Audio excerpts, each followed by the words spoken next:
Hello, नमस्कार दोस्तों, आप सभी का हमारे डीआरएनएस चैनल पे बहुत-बहुत स्वागत है। मैं डॉक्टर निर्मला शुक्ला, आप सभी का बहुत-बहुत वेलकम, अभिनंदन करती हूँ। जैसे कि आप लोगों को मालूम ही होगा कि एनटीए यूजीसी नेट का एग्ज़ाम, सेट का एग्ज़ाम और गुजरात सेट का एग्ज़ाम, राजस्थान सेट का एग्ज़ाम, छत्तीसगढ़ का एग्ज़ाम जो है, सभी सेट का एग्ज़ाम होने जा रहा है, ठीक है? सभी एग्ज़ामों को मद्देनज़र रखते हुए इस समय पे हम उपन्यासों की सीरीज़ को चालू किए हैं।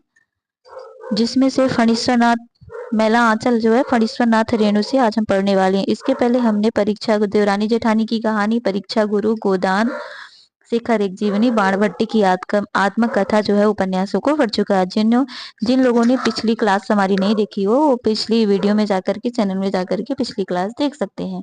ठीक है, चलिए पढ़ना स्टार्ट करते हैं। आज हम देखते हैं मैला आंचल फणीश्वरनाथ रेणु द्वारा लिखा गया है एक आंचलिक उपन्यास है। इसी से आंचलिक उपन्यास लिखने की परंपरा जो है शुरू होती है, ठीक है ना, इसी उपन्यास से। ठीक है, चलिए पूरा भाव पूर्वक विस्तार पढ़ेंगे, लास्ट में सारांश भी देखेंगे अपने शब्दों में इस उपन्यास का कि कैसे क्या हुआ था। ठीक है, मैला आंचल उपन्यास फणीश्वरनाथ रेणु। यह फणीश्वरनाथ रेणु का सर्वप्रसिद्ध महत्वपूर्ण उपन्यास है। यह उपन्यास 1954 में प्रकाशित हुआ था। इसमें पूर्णिया जिले के मेरीगंज गांव की विस्तृत तथा समग्र कथा इस प्रकार कही गई है कि अंचल ही नायक बन गया है। ठीक है, ये बात समझ में आ रही है आप लोगों को? देखिए, बात यह है कि यह जो मैला आंचल उपन्यास है, इस उपन्यास में यह एक पूर्णिया जिले के, ठीक है ना, पूर्णिया नामक एक जिला है, वहां के उस जिले के एक गांव मेरीगंज, जिस गांव का नाम क्या है, आप लोग ऐसे रिलेट करना कि आप जिस जिले में हो उस जिले का नाम प्लस जहां आप रहते हो, ग्रामीण क्षेत्र में रहते हो तो ग्रामीण क्षेत्र, अगर आप मान लो कि नगर पालिका में रहते हो तो अपने उसका वार्ड का नाम, ठीक है ना, अपने से रिलेट करके चलोगे तो आपको ये उपन्यास बहुत अच्छे से समझ में आएगा। ठीक, तो मैला आंचल उपन्यास जो है पूर्णिया जिले के मेरीगंज गांव का, मेरीगंज गांव की विस्तृत कथा इस प्रकार से कही गई है कि अंचल ही नायक बन गया है। ठीक है, जैसे मान लो कि आप किसी जिले में रहते हो, ठीक, उस जिले के किस कस्बे में रहते हो, किस नगर पालिका के अंतर्गत किस वार्ड में रहते हो। ठीक, तो ये कहाँ की कहानी चल रही है? पूर्णिया जिले के मेरीगंज गांव की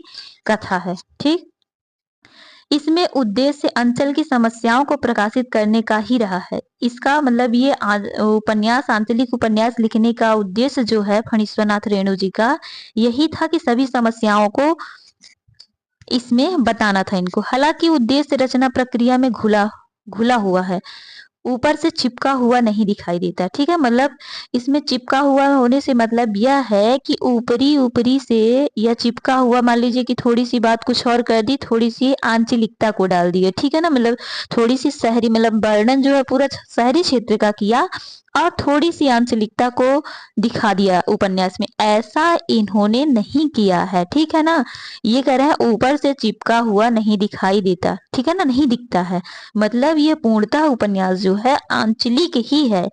ठीक, इसमें अन्य बातों को नहीं रखा गया है, या ये कहें कि इसमें चिपका हुआ नहीं दिखाई देता। कौन नहीं चिपका हुआ दिखाई देता? आंचलिकता। ठीक है, इसमें अंचल की सुंदरता और कुरूपता दोनों का गहरा चित्रण किया गया है। ठीक है ना, सिर्फ इसमें आंचलिकता की सुंदरता कुरूपता दोनों का गहरा चित्रण किया गया है। जातिवादी, अफसरशाही, अवसरवादी राजनीति, मठों और आश्रमों का पाखंड भी इसमें दिखाया गया है। ठीक, उम्मीद करती हूँ आप लोगों को इतना समझ में आ गया होगा। अगर आ जाए तो चैनल को लाइक शेयर सब्सक्राइब जरूर करें। ठीक है, चलिए देखते हैं कुछ खास बातें इस उपन्यास की जो है। मैला आंचल से आंचलिक उपन्यास लेखन की परंपरा का आरंभ जो है माना जाता है। मैला आंचल से ही आंचलिक उपन्यास लिखने की परंपरा का शुभारंभ माना जाता है। ठीक है ना, मलेरिया सेंटर की जमीन का क्षेत्रफल, ये मलेरिया सेंटर अभी जब उपन्यास पढ़ेंगे ना तो आप लोगों को बहुत अच्छे से समझ में आएगा। एक मेरी मार्टिन नामक महिला थी जिसकी मलेरिया से मृत्यु हो जाती है, तो उन्हीं के जमीन पे, उन्हीं की ये जमीन जमीन है जहाँ पे मलेरिया सेंटर की वहां पे मलेरिया सेंटर बनाया जाता है। ठीक है ना, मतलब कि हॉस्पिटल बनाया जाता है। ठीक, तो वहां जो जिस जमीन पे वो बना था, उस जमीन कितनी वह जमीन थी, ये बहुत मोस्ट इंपॉर्टेंट लाइन है। मलेरिया सेंटर की जमीन का क्षेत्रफल 1 एकड़ और 10 डेसिमल था, 10 डेसिमल था। ठीक है, याद रखिएगा आप लोग कि मलेरिया सेंटर की जमीन का क्षेत्रफल कितना था, तो मलेरिया क्षेत्रफल की जमीन का सेंटर जो है क्षेत्रफल जो है वो इतना था, ठीक है, 1 एकड़ 10 डेसिमल। ओके। गांव का नाम मेरीगंज था। इस गांव का नाम क्या था? मेरीगंज। जहां पे ये मलेरिया सेंटर बनाया जा रहा है, ठीक है ना, वहां का नाम क्या था? मेरीगंज गांव था। ये पूर्णिया जिले के, कहा, पूर्णिया जिले के मेरीगंज गांव की ही कथा है, ठीक है ना। मेरीगंज आ गया ना, गांव का नाम क्या था? मेरीगंज। भौगोलिक स्थिति, रोहतट स्टेशन से 7 कोस पूर्व कोसी नदी को पार करके, ठीक है ना। भौगोलिक स्थिति की बात बता रहा है कि इसका क्षेत्रफल, इस ग्रामीण का क्षेत्रफल कितना है। जैसे आप भी जिस एरिया में रहते होंगे, जिस क्षेत्र में रहते होंगे, तो उसका भी एक दायरा होगा, भौगोलिक क्षेत्र होगा कि ये सीमा यहाँ से यहाँ तक इस गांव की है, ठीक है ना। ये गांव की सीमा यहाँ से यहाँ तक निर्धारित की गई है, ठीक। उसी तरह से इस गांव मेरीगंज गांव की स्थिति, मतलब मेरीगंज की भौगोलिक स्थिति जो है, उसका क्षेत्रफल जो है वो कहां से कहां तक है? रोहतट, रो रोहतहट स्टेशन से लेकर के कोसी नदी के पूर्व, नदी को पार करके, नदी को पार करके मतलब जहां नदी पार करते हैं वहां तक, ठीक है ना। रोहतट स्टेशन से लेकर के 7 कोस पूर्व कोसी नदी को पार करके, ठीक है ना, वहां तक इसका क्षेत्र है, विस्तार है, ठीक। गांव का नाम अंग्रेज अफसर W.G. मार्टिन ने अपनी दुल्हन मेरी के नाम पर रखा था, ठीक है ना। गांव का नाम जो है अंग्रेज अफसर जो थे W.G. मार्टिन ने अपनी दुल्हन मेरी के नाम पर रखा था, ठीक है। मलेरिया से ये भी मोस्ट इंपॉर्टेंट है कि किसकी बीवी, मतलब किसकी पत्नी के नाम पे ये गांव का नाम पड़ा था, ठीक है ना। तो आप लोग बता देना, डब्ल्यू जी मार्टिन के नाम पर के मेरी के नाम पर ये पड़ा था, ठीक। मलेरिया सेंटर मिस्टर मार्टिन की जमीन पर बना है, ठीक है ना। मलेरिया सेंटर जो है मिस्टर मार्टिन के ही जमीन पे बना है, ठीक। नवाबी तड़वन्ना, कोसी के किनारे किनारे बहुत दूर तक ताड़ एक खजूर के पेड़ से भरा हुआ जंगल है। इसे ही नवाबी तड़वन्ना कहते हैं। नवाबी तड़वन्ना भी आएगा, ठीक है ना, उसका भी वर्णन किया गया है। ये बहुत, इतनी जो अभी मोस्ट इंपॉर्टेंट लाइनें चल रही है ना, एक मतलब खास बातें, इन बातों में ये बहुत इंपॉर्टेंट है। कोटेशन सभी जो भी पढ़ा रहे हैं, तो इनको आप लोग नोट डाउन कर लेना कि किस किस के बारे में इसमें वर्णन किया गया। अभी आगे जब पढ़ेंगे ना, थोड़ा सा विस्तार सारांश पढ़ेंगे, फिर उसके बाद कुछ कथन देखेंगे, तो आप लोग इसको ध्यान रखिएगा, मोस्ट इंपॉर्टेंट है, यहाँ से क्वेश्चन बनने की पूरी संभावना बन जाती है, ठीक है। मलेरिया सेंटर मिस मार्टिन की जमीन पर बना था। नवाबी तड़बन्ना कोसी के किनारे किनारे बहुत दूर तक ताड़ एवं खजूर के पेड़ों से भरा हुआ जंगल है। इसे ही नवाबी तड़बन्ना कहते हैं। मतलब नवाबी तड़बन्ना कहते किसे हैं? कोसी नदी के किनारे किनारे बहुत दूर तक ताड़ एवं खजूर के पेड़ों से भरा हुआ जंगल है, ठीक है ना। खजूर के पेड़ों से भरा भरा हुआ जो क्या है, वो जंगल है, उसी को नवाबी तड़बन्ना कहते हैं।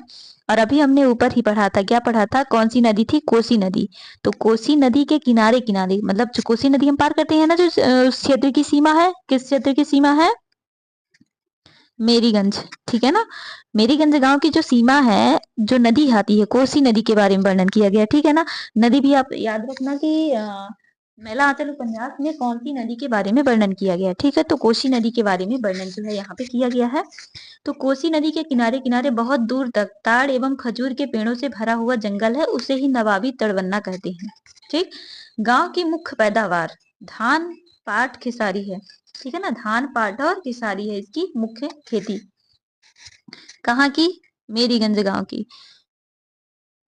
गांव में अलग अलग जातियों के लोग अलग अलग टोली बना करके रहते हैं। गांव में जो है अलग अलग जाति के लोग हैं और अलग अलग टोलियां बना करके वो क्या करते हैं? वहां पे रहते हैं, ठीक। स्वयं को श्रेष्ठ दिखाने की होड़ रहती है, सभी में सभी में होती है, तो प्राय सभी जगह होता है। क्षेत्र में देखो तो अपने से, अरे हर जगह की बात छोड़ो, अपने घर में ही श्रेष्ठ दिखाने की कोशिश होती रहती है कि मैं उससे श्रेष्ठ हूँ, वो मुझसे श्रेष्ठ है, ठीक है। होता है कि नहीं? कंपटीशन चलता है परिवारों में कि नहीं चलता है? चलता तो होगा, सभी के यहाँ चलता है, ठीक है ना। बिल्कुल अपने से रिलेट करके पढ़ेंगे ना उपन्यास को, तो बहुत मजा भी आएगा और पढ़ने में, और याद भी होता जाएगा, ठीक है। इतनी चीजें आप लोगों को याद हो गई। राजपूत टोली के लोग कैस्थ टोली को कैथ टोली कहते थे, ठीक है ना। राजपूत टोली के लोग जो थे वो कयस्थ टोली को क्या कहते थे? कैथ टोली कहते थे। गांव की अन्य जातियों के लोग मालिक टोला कहते थे, ठीक है ना। कयस्थ राजपूत टोली कायस्थ टोली कहते थे और कैथ को क्या कहते थे, मालिक टोला कहते थे। कायस्थ टोली के लोग राजपूत टोली को सिपहिया टोली कहते थे। कायस्थ टोली को राजपूत लोग क्या कहते थे, कैथ टोली कहते थे। और कायस्थ लोग क्या कहते, विपरीत हो रहा है, ठीक है ना, यहाँ पे डाउट मत करिएगा, विपरीत हो रहा है यहाँ पे। देखिए 1 मिनट इसको साइड कर देते हैं। राजपूत जो टोला है, ठीक, वो क्या कह रहा है, कायस्थ टोली कह रहा है, ठीक। और गांव की अन्य जातियां कायस्थ टोली, इसी को कायस्थ टोली को क्या कहती हैं, मालिक टोला, ठीक है। अब कायस्थ टोली जो है वो राजपूत टोली इसे, ठीक है, क्या कहती है, राजपूत टोली को सिपहिया टोली कहती है। समझ में आ गई बात। पहले नंबर पे ये था, दूसरे नंबर पे ये, पहले नंबर का यही है, ठीक है ना, दूसरा ये हुआ और दूसरे की ये हुआ, मतलब सिपहिया टोली इसने कहा, ठीक। उम्मीद है समझ में आ गया होगा, कंफ्यूजन नहीं होगा। जहां पे कंफ्यूज होना आप लोग वहां पे कमेंट करके जरूर पूछना कि यहाँ पे क्या था, ठीक।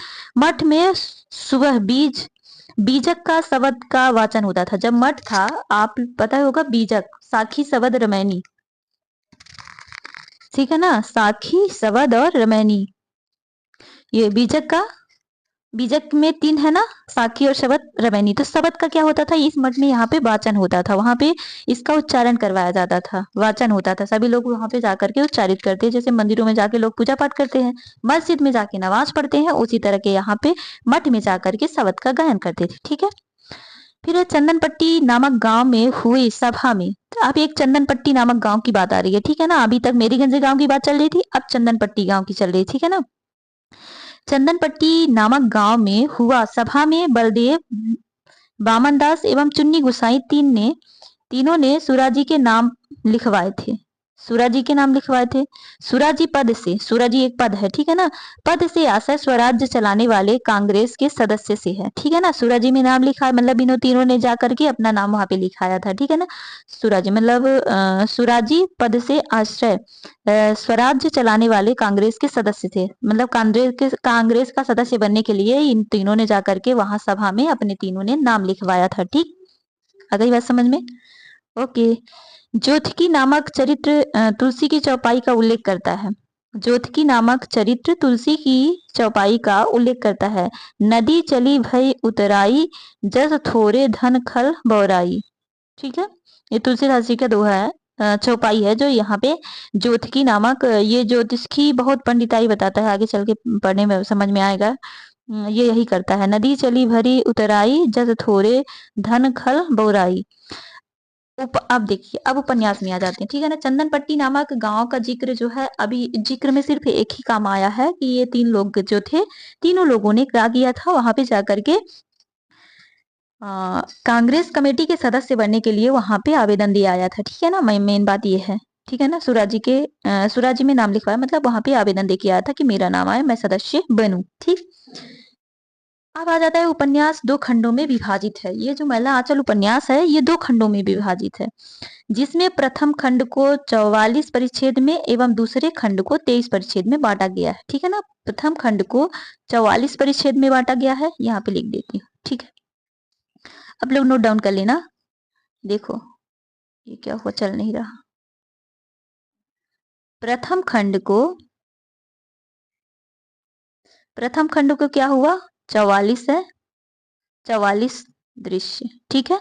और दूसरे में 23 है, ठीक है ना, 23 दृश्य है, ठीक। नोट डाउन कर लेना, आप लोगों को दिखाई दे रहा होगा, ठीक है।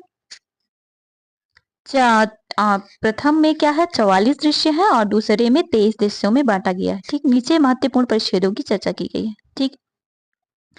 पहले खंड के परिच्छेद 11 में, अब यहाँ पे मोस्ट इंपॉर्टेंट है, सभी जितना मतलब ये है ना, मोस्ट वेरी मोस्ट इंपॉर्टेंट है कोटेशन, मतलब पूरा लाइन बाय लाइन याद करने की जरूरत है।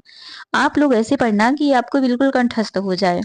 फिर चाहे वो गुजरात सेट का फॉर्म भरा हो, चाहे राजस्थान सेट का फॉर्म भरा हो, चाहे छत्तीसगढ़ सेट का फॉर्म भरा हो, या फिर यूजीसी नेट का एग्जाम देने वाले हो, ठीक है ना, सभी के लिए मोस्ट इंपॉर्टेंट क्लास है। पहले खंड के 11वें परिच्छेद में सुरंगा सदा ब्रिज की कथा का जिक्र किया गया है, ठीक है ना। जहां मतलब अच्छी अच्छी चीजें हैं ना, जहां जिसको वर्णन किया गया है उसको हमने रखा है, ठीक है। तो 11वीं में सुरंग, ये पूछ सकता है एनटीए यूजीसी नेट के एग्जाम में ये क्वेश्चन बनाया जा सकता है कि सदा ब्रिज की कथा मैला आंचल के किस परिच्छेद में वर्णित है, या किस खंड के किस परिच्छेद में वर्णित है, ये भी हो सकता है। ठीक है ना, तो आपको क्या बताना है, पहले परिच्छेद में नहीं, पहले खंड के 11वें परिच्छेद में वर्णित है। ठीक है ना, सुरंगा सदा ब्रिज की कथा। खंड 1 के परिच्छेद 15 में लोरिक तथा कुंवर बिजभान एवं विद्यापत नृत्य का जिक्र किया गया है। विद्यापत नृत्य में बीच में विद्यापति का गीत अरे अपजस होइत जगत भरी होए गया, ये भी है। ठीक है ना, इसको भी याद रखना है। मतलब जितनी चीजें पूरी मोस्ट इंपॉर्टेंट है याद रखने की दृष्टि से। एग्जाम के टाइम पे एक बार इस क्लास को जरूर रिवीजन करके जाना। परिच्छेद 24 में, ठीक है ना, 11 हो गया, 15 में हो गया। 11 में क्या था बताओ आप लोग, 11 में क्या था, सुरंगा सदा ब्रिज की कथा थी। परिच्छेद 15 में लोरिक व कुंवर विजय भान की क्या थी, विद्यापति नृत्य का जिक्र है। ठीक है ना, उनके नृत्य का जिक्र किया गया है, विजयभान के विद्यापति नृत्य का जिक्र किया गया है, विद्यापति के गीत के बारे में भी वर्णन किया गया है। ठीक, और परिच्छेद 24 में भवभूति की रचना के पत्र माधव मालती का जिक्र है। ठीक है ना, पत्र में भवभूति की रचना के पत्र माधव मालती का जिक्र किया गया है। किसमें किया गया है, 24 में। ठीक, परिच्छेद 24 में भवभूति की रचना के पत्र माधव मालती का जिक्र किया गया है। किस किस परिच्छेद में किया गया है, 24 में। किस खंड में किया गया है, प्रथम खंड में। ठीक है, फिर परिच्छेद 27 में पंत की रचना भारत माता का जिक्र किया गया। ठीक है ना, 27 दूसरे खंड के 27वें परिच्छेद में पंत की, सुमित्रानंदन पंत की कविता भारत माता का जिक्र, भारत माता ग्रामीण वासिनी खेतों में फैला है, श्यामल धूल भरा मैला सा अंचल, इस कविता का जिक्र किया गया है। परिच्छेद 26 में हंस कुमार तिवारी की कविता का जिक्र है।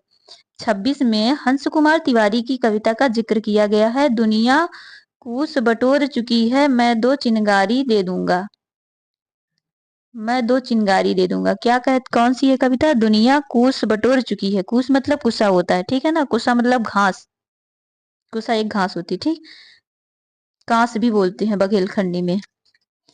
आप लोगों की इधर क्या बोलते हैं कमेंट में जरूर बताना। दुनिया कूस बटोर चुकी, मैं दो चिनगारी दे दूंगा। ठीक है ना, ये किसकी कविता है, हंस कुमार तिवारी की कविता है, जिसका जिक्र मैला आंचल के भाग 1 के परिच्छेद 26 में वर्णित है। ठीक है, अब आ जाते हैं परिच्छेद 37 में।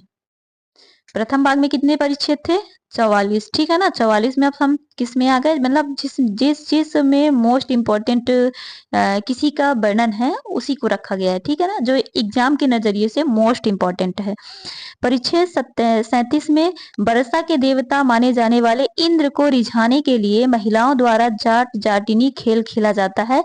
यह खेल पुरुष नहीं खेल सकते। ठीक है ना, इंद्रदेव को रिझाने के लिए जाट जाटिनी जो है वो क्या करती है, नृत्य करती हैं, खेल खेलती हैं, जो कि पुरुष नहीं खेलते, सिर्फ महिलाएं करती हैं। ठीक, किसमें है, कौन से परिच्छेद में, 37 में।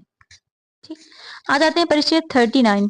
ठीक है ना, 39 संथाल टोली और अन्य में हुए हिंसक संघर्ष में संथाल तीर से दो अन्य भाला और गुलेल से लड़ते हैं। दो लोग जो हैं क्या करते हैं, गुलेल और भाले से लड़ते हैं। इसी संघर्ष में तहसीलदार हर गौरी सिंह मारा जाता है। इसी हिंसक संघर्ष में संथाल तीर से दो अन्य भाला और गुलेल से, अन्य भाला और गुलेल, ठीक है ना, मोस्ट इंपॉर्टेंट है। इसी संघर्ष में तहसीलदार की जो क्या होती है, मृत्यु हो जाती है, वो क्या होते हैं, मर जाते। फिर राजबल्ली महतो हारमोनियम बजाता है। राजबल्ली महतो जो क्या है, हारमोनियम बजाता है। ठीक, स्वराज मिलने के उत्सव में निम्न में से कार्यक्रम तय होते हैं, वलवाही विदेशिया कमला एवं महमदिया की नौटंकी कंपनी, धमदाहा शंकरपुर का विदापत, बैसगाड़ा की बैसबाड़ी, ओराही हिंगना की भटियाली भटर। ठीक, अब आ जाते हैं, ये सारी चीजें किसमें होती है, सिर्फ खंड एक की बात चल रही है, ठीक है ना। खंड एक में इतना कुछ होता है। अब आ जाते हैं खंड दो में। खंड दो में क्या क्या होता है, ठीक है ना। उसमें तो 44 थी, इसमें 23 दृश्य हैं। अब आ जाते हैं खंड दो की बात करते हैं। खंड दो में 18वें में गांधी जी की हत्या का जिक्र किया गया है। महिला आंचल उपन्यास के खंड दो के 18वें दृश्य में गांधी जी की हत्या का जिक्र किया गया है। परिच्छेद 20 में नागर नदी के भारत पाकिस्तान, इसमें देखिए दूसरे परिच्छेद में नागर नदी भी आई है। पहले में उपन्यास के ऊपर में हमने क्या पढ़ा था, कोसी नदी के किनारे, ठीक है ना। अब इसमें सेकंड भाग में दूसरे खंड में क्या है, नागर नदी का भी जिक्र किया गया है परिच्छेद 20 में, ठीक है ना। नागर नदी के भारत पाकिस्तान वर्तमान बांग्लादेश के बीच सीमा रेखा होने का जिक्र किया गया है, ठीक है ना। भारत और पाकिस्तान के बीच सीमा रेखा होने का जो है जिक्र किया गया है, कौन से परिच्छेद में, परिच्छेद 20 में, नागर नदी, ठीक। कमली, ये बहुत मोस्ट इंपॉर्टेंट सारी चीजें चल रही हैं। कमली और प्रशांत के पुत्र का नाम ममता, ममता कुमारी नीलोत्पल, नीलू रखती है, ठीक है। ये मोस्ट इंपॉर्टेंट थी दूसरे भाग में, ठीक। अब चलते हैं मुख्य पात्र के रूप में। अब पात्रों का वर्णन पढ़ेंगे, फिर वहां से सारांश पढ़ेंगे, फिर इसके बाद हम क्या करेंगे, थोड़ा महत्वपूर्ण पंक्तियों को देखेंगे। थोड़ा फास्ट करती हूँ ना, बोरियत तो नहीं महसूस हो रही। उपन्यास हालांकि एक बार क्लास को अच्छे से चित्र के साथ मन लगा के देखेंगे तो आप लोगों को बहुत अच्छे से समझ में आ जाएगी कि क्लास में क्या था, उपन्यास पूरा कैसे है, किस तरीके से, किस नजरिए से हमको उपन्यास को पढ़ना चाहिए, ठीक है। फिर मुख्य पात्र है डॉक्टर प्रशांत, उपन्यास का केंद्रीय पात्र है। असल माता पिता अज्ञात है, इनके माता पिता का कोई पता नहीं है। उपाध्याय परिवार को एक हांडी के भीतर कोसी नदी में तैरते हुए मिला था। ये जो है उपाध्याय परिवार को कौन, डॉक्टर प्रशांत जो है हांडी के अंदर भीतर कोसी नदी में तैरते हुए मिले थे। उसी कोसी नदी में ये क्या है, तैरते हुए मिला था। इसने मई नाम की बंगाली डॉक्टरानी पालन पोषण करने लगी। बंगाली जो थी डॉक्टरीन जो थी वो क्या थी, इसका पालन पोषण करने की लगी, किसका, डॉक्टर प्रशांत का।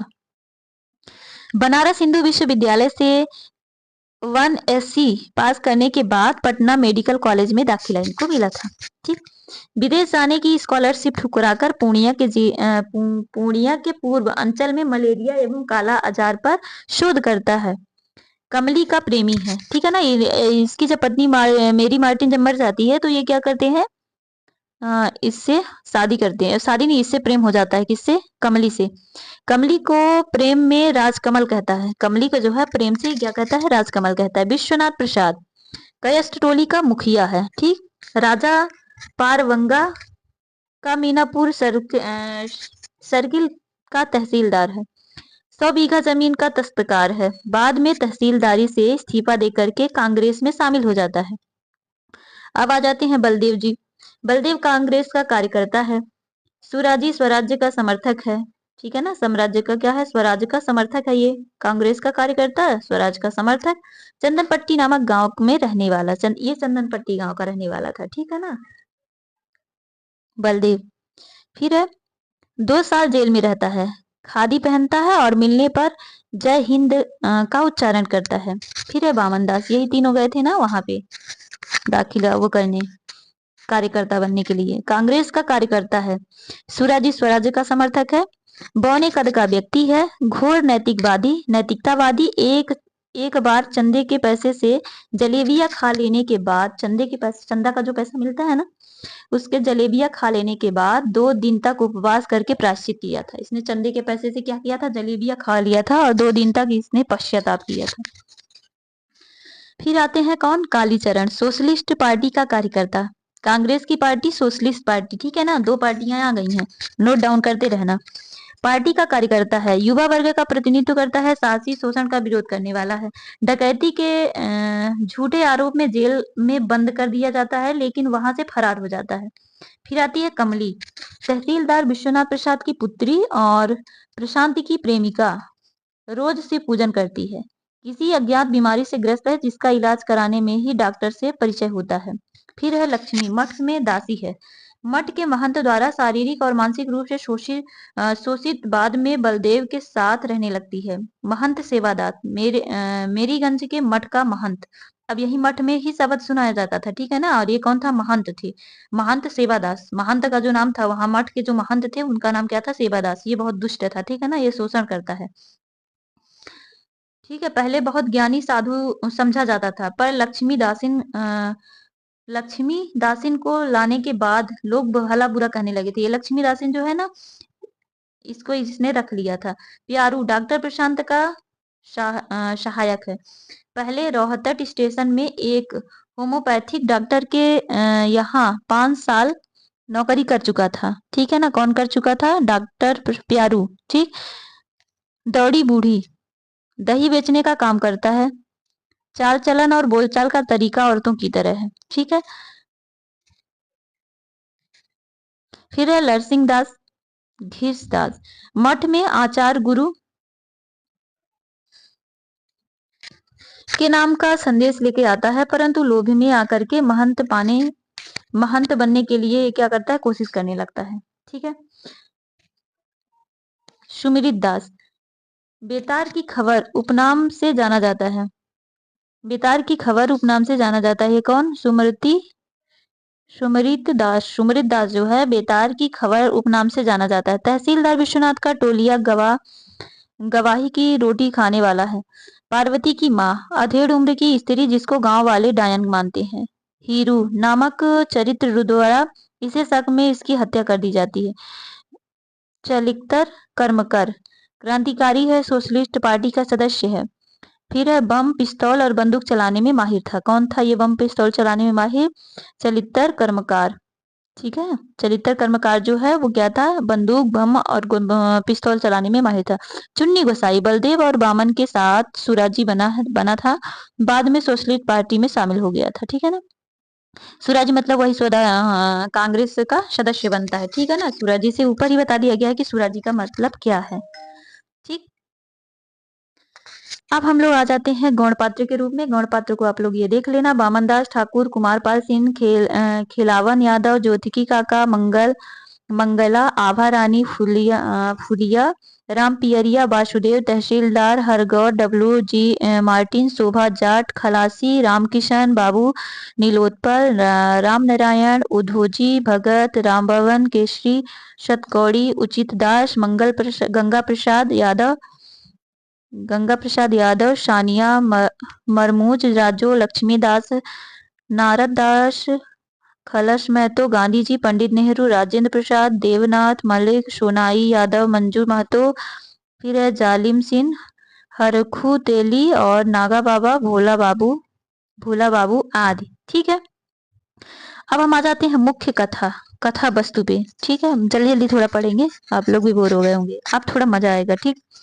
मेरीगंज और उसके आसपास के क्षेत्र में घट रही घटनाओं के साथ साथ रेणु उस समय के भारत में घट रही घटनाओं और उन घटनाओं पर ग्रामवासियों की प्रतिक्रिया भी दर्ज करते हैं। गांव जाति के आधार पर कई टोले में बटा हुआ है, जिसमें आपस में प्रतिस्पर्धा और वैमनस्य व्याप्त है। राजनीतिक रूप से भी सक्रिय पात्र उपन्यास में है। बलदेव जहां कांग्रेस का कार्यकर्ता है, वहीं कालीचरण सोशलिस्ट पार्टी का। देश की राजनीतिक के अतिरिक्त गांव की अपनी राजनीति भी चलती है। कांग्रेस अफसर मार्टिन ने अपनी पत्नी मेरी के नाम पर इस गांव का नाम मेरीगंज रखा था, लेकिन यहां आते ही उनकी पत्नी की मलेरिया से मौत हो गई। मार्टिन की दी हुई जमीन पर मलेरिया और काला आजार के निदान हेतु रिसर्च सेंटर बनाता है और उसमें डॉक्टर के रूप में आते हैं डॉक्टर प्रशांत। रिसर्च करते हुए प्रशांत का संपर्क तहसीलदार विश्वनाथ प्रसाद की बेटी कमली से होती है और दोनों को एक दूसरे से प्रेम हो जाता है। गांव में एक कबीरपंथी मठ भी है। कबीरपंथी, कबीर का ही है ना, बीजक साखी सभद्र बहनी, जिसका मुख्य महंत सेवादास है। 50 वर्ष की उम्र में सेवादास दासीन बना करके लक्ष्मी को मठ पर रख लेता है। महंत लक्ष्मी के साथ जबरन यौन संबंध भी बनाता है और वह भी तब जब से वह की 15 साल की बच्ची थी। देख लिए, अभी ऊपर बताई थी ना कि ये बहुत दुष्ट था। इस तरह रेणु धर्म के अन्य नाम पर होने वाले कुकर्मों की भी पोल पट्टी भी खोलते हैं। बलदेव और बामन कांग्रेस के कार्यकर्ता और स्वराज्य के इच्छुक थे। इच्छुक हैं। दोनों महात्मा गांधी के अनुयायी भी हैं। गांधी तत्कालीन समाज में देश में होने वाली घटनाओं में सक्रिय रूप से उपस्थित थे। उपन्यास में गांधी जी का जिक्र बार बार किया गया है। गांधी हत्या का जिक्र भी उपन्यास में है। रेडियो में हत्या की खबर सुनकर के कमली सबको बताती है और ये सुनकर के सभी पात्रों की रुलाई फूट पड़ती है। गांधीवाद से प्रभावित बामनदास स्वतंत्रता के पश्चात चोरी छिपे सीमेंट और चीनी के लदी पाकिस्तान जाती बैलगाड़ियों के सामने लेटकर प्राण उत्सव कर देता है, प्राण को अपना त्याग दे। उपन्यास में यह भी दिखाया गया है कि किस तरह आजादी से पहले अनैतिक और अवैध काम करने वाले आजादी के बाद नेता का छद्म रूप धर कर बड़े बड़े पदों पर बैठ जाते हैं। इस तरह यह संपूर्ण उपन्यास छोटी छोटी घटनाओं से मिलकर के बना है। कुल मिलाकर के अंचल की समस्याओं का परिचय देते हुए गांव वालों में परस्पर राग द्वेष, छोटे छोटे षड्यंत्र, जातिवाद, अफसरशाही और अवसरवादी राजनीति के दोहरे चरित्र को दिखाते हुए मैला आंचल हमारे सामने आता है। ठीक, इस तरह से संपूर्ण यह उपन्यास है। ठीक है, समझ में आ गई कथा। ऊपर हमने इतने अच्छे से बताया था कि आप लोगों को, अगर आपने अच्छे से सुना होगा, अच्छे से देखा होगा, तो आपको यह उपन्यास जो भी हमने पूरी कथा सारी इसकी पढ़ी है बहुत अच्छे से समझ में आ गई होगी। ठीक है, अगर आ गई है तो लाइक शेयर कमेंट जरूर करना। जहाँ पे नहीं बन रहा, जहाँ पे डाउट होगा तो पूछ लेना। ठीक है, अब चलते हैं कुछ महत्वपूर्ण उद्धरण के बारे में जो एग्जाम के नजरिए से महत्वपूर्ण हो जाते हैं। ठीक है, इसमें फूल भी है, सूल भी है, धूल भी है, गुलाब भी, कीचड़ भी, चंदन भी, सुंदरता भी, कुरूपता भी, किसी से दामन बचाकर निकल नहीं पाया, लेखक कहता है। ठीक है ना, कि मतलब इस उपन्यास में सब कुछ है, संपूर्णतः वर्णन है। ठीक, लेकिन गांव की पंचायत क्या है? पुरैनिया कचहरी के रामू मोदी की दुकान, सभी अपने बात पहले कहना चाहते हैं पर एक ही साथ बोलना चाहते हैं। बात बढ़ती जाती है और असल बात बताने में बाडंबर में दबा रह जाता है। इसीलिए यह इस अभी तो नहीं मालूम होगा, जब कुएं में दवा डाल करके गांव में हैजा फैलाएगा तो समझना शिव हो। महात्मा जी खुद मैला साफ करते हैं। जहां सफाई रहती है वहां का आदमी भी साफ रहता है, मन साफ रहता है। साहेब लोगों को देखिए, इनके देह का गाछ बिच्छिर भी साफ रहता है। बलदेव, अंधा आदमी जब फड़कता है, जब पकड़ता है तो मानो उसके हाथों में मगरमच्छ का बल आ जाता है। अंधे की पकड़ लाख जतन करो, मुट्ठी टस से मस नहीं होगी। हाथ है या लोहार की सैंडिसी, रुपया को बजा करके देखा जाता है और आदमी को एक ही बोली से पहचाना जाता है। ठीक, जाति बहुत बड़ी चीज है। जात पात नहीं मानने वाले की भी जाति होती है, जात पात नहीं मानने वाले की भी जाति होती है। भावुकता का दौर भी एक खतरनाक रोग होता है। भावुकता का दौर भी जो है, दौरा जो भी है, वो भी क्या होता है, एक बहुत खतरनाक रोग होता है। गांव के लोग बड़े सीधे दिखते हैं। सीधे का अर्थ यदि अनपढ़, अज्ञानी और अंधविश्वासी हो तो वास्तव में सीधे हैं ये। जहां तक सांसारिक बुद्धि का सवाल है, वे हमारे और तुम्हारे जैसे लोगों को दिन में 50 बार ठग लेंगे। और तारीफ यह है कि तुम ठगी जाकर भी उनकी सरलता पर मुग्ध होने के लिए मजबूर हो जाओगे। डॉक्टर प्रशांत कहता है, तुम्हारे विद्यापति के गान हमारी टूटी झोपड़ियों में जिंदगी के मधुर मधुर रस बरसा रहे हैं। ओ कवि, तुम्हारी कविता ने मचल कर एक दिन कहा था, चलो कवि वन फूलों की ओर। जवानी की सुंदरता आग लगाती है और बुढ़ापे की सुंदरता स्नेह बरसाती है। मगती पड़े, मोस्ट इंपॉर्टेंट है सभी लाइन में। ठीक है, महंगी पड़े या अकाल हो, पर्व त्योहार तो मनाना ही होगा। और होली फागुन महीने की हवा ही बावरी होती है। आसीन कार्तिक के मलेरिया और काला आजार से टूटे हुए शरीर में फागुन की हवा संजीवनी फूंक देती है। सरकारी उर्दी को रंग देने के जेल की सजा होती है। सरकारी उर्दू, ठीक है ना। डॉक्टर सरकारी आदमी है, बाहरी आदमी है, वह गांव के समाज का नहीं। वैसे ही राज्य आज कांग्रेस का है, लीडर बने हैं सभी कल के गीदड़। क्या कहा जा रहा है? वैसे ही राज्य आज कांग्रेस का है, वैसे ही राज्य जो है आज कांग्रेस का है, लीडर बने हैं कांग्रेस के गीदड़। जोगी जी सारा रारा। चरखा का तो अधड़ पहनो, खद्दड़ पहनो, रहे हाथ में झोली, दिन दहाड़े करो डकैती, बोलो सुराजी बोलो, बोली गावत गांधी राग मनोहर। ठीक है।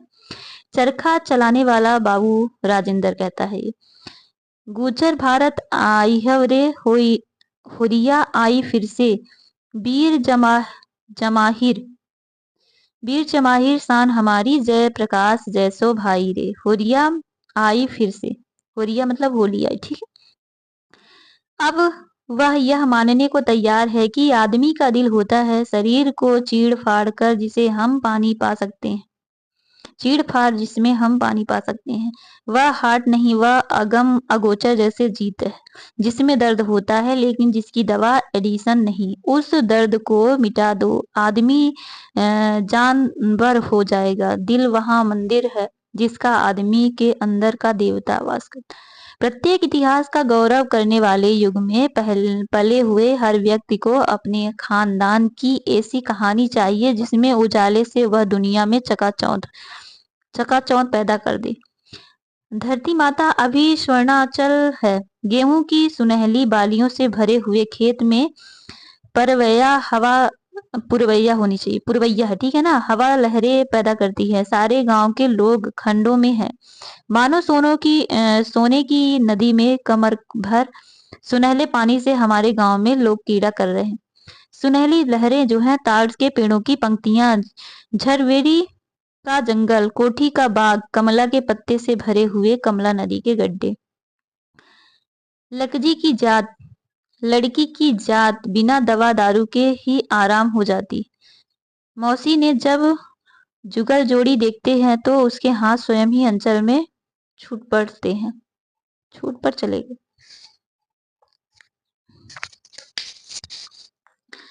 मैं आप लोगों को मीठी बातों में भुलाना नहीं चाहता, वह कांग्रेसी का काम है। मैं आग लगाना चाहता हूँ, कालीचरण कहता है, कालीबरन कहता है। तेज रिस्पेक्टर खोलकर के शिव जी की मूर्ति पर बेलपत्र चढ़ाने के बाद संक्रामक और भयानक रोगों के फैलने की आशा से कुर्सी पर खड़े रहना, अथवा अपने बगल पर सैकड़ों रोगियों की भीड़ जमा करके रोग की परीक्षा करने के पहले नोटों के रुपयों की परीक्षा करना, मेडिकल कॉलेज में विद्यालय पर पंडितों की वर्षा करके अपने कर्तव्य की ईश्रित समझना, और अस्पताल में कराते हुए मरीज रोगियों के दारुण को जिंदगी का एक संगीत समझ करके उपभोग करना ही डॉक्टर का कर्तव्य नहीं है। एक असहमत औरत देवता के संरक्षण में भी सुख चैन से नहीं सो सकती। अरे जिंदगी है कि किरांती से किरांती में जिया जाए, दुनिया के पूंजीवाद को दुनिया में से मिटाया जाए। ये थोड़ी सी कुछ कोटेशन है, देख लेना आप लोग। नागर को एक बहुत बड़ा गवाह बनाया। दोनों देश वालों ने नागर नदी की सीमा देखा था। किनारा हिंदुस्तान, दूसरा किनारा पाकिस्तान। वामन ने दो आजाद देशों की दुनिया और हिंदुस्तान और पाकिस्तान की ईमानदारी को, इंसानियत को बस दो ढंग में ही नाप लिया। नागर नदी के बीच में पहुंच करके पाकिस्तान के बहुत पुलिस अफसर साहब ने कहा, नदी में ही डाल दो, इनकी झोलबी को उस पार दख्तर से उल्टा दो जल्दी। ठीक है। करीमुद्दीन घाट पर चिछड़िया पौर से किसी ने मानत करके एक चौथड़ा और लटका दिया। इस प्रकार से कुछ महत्वपूर्ण पंक्तियां थी इस उपन्यास की, जो आप लोग देख लेना, अच्छे से रिवीजन कर लेना। जहां जो समझ में ना आए तो कमेंट करना, ठीक है, और चैनल को लाइक शेयर सब्सक्राइब करना। Thanks for watching. इस तरह से हमारा ये महिला आंचल उपन्यास जो है वो संपूर्ण होता है। अगर आपको लाइन बाय लाइन उपन्यास को पढ़ना है तो जल्दी से कमेंट करना। अभी यूजीसी नेट के एग्जाम में थोड़े टाइम तो बचे, थोड़ा टाइम क्यों, अभी तो अगस्त चल रहा, सितंबर, अक्टूबर, नवंबर, दिसंबर में हमारा एग्जाम, दिसंबर से अगस्त जुलाई के बीच में एग्जाम होगा, दिसंबर से जनवरी के बीच में एग्जाम होगा। तो अभी अपने पास 5 महीने का टाइम है, जिसमें से हम पूर्ण यूजीसी नेट के सिलेबस को अच्छे से कवर कर सकते हैं। यूनिट 5 to 10 जो है वो बहुत अच्छे से हर एक यूनिट को पढ़ा जाता है, खास करके उपन्यास, और उधर 10 यूनिट जो है अन्य गतिविधियां उनको अच्छे से हम पढ़ सकते हैं, ठीक है ना। और ये जो है नाटक उपन्यास तो काफी बड़े बड़े हैं, तो इनको पढ़ना मतलब लाइन बाई लाइन पढ़ना इतने में पर्याप्त हो जाता है। और नाटक जो है, कहानियां जो है वो तो थोड़ा छोटी छोटी हैं, उनको तो एक एक दिन में पढ़ा जा सकता है, ठीक है। एक एक दिन में, कहानियों को तो एक दिन में 2 कहानियां पढ़ी जा सकती हैं, ठीक है। जैसा भी हो, जैसी तैयारी आप लोगों की हो, कमेंट करना, लाइक शेयर सब्सक्राइब करना और बताते रहना कि कहाँ आप लोगों को हेल्प चाहिए, ठीक है। Thanks for watching.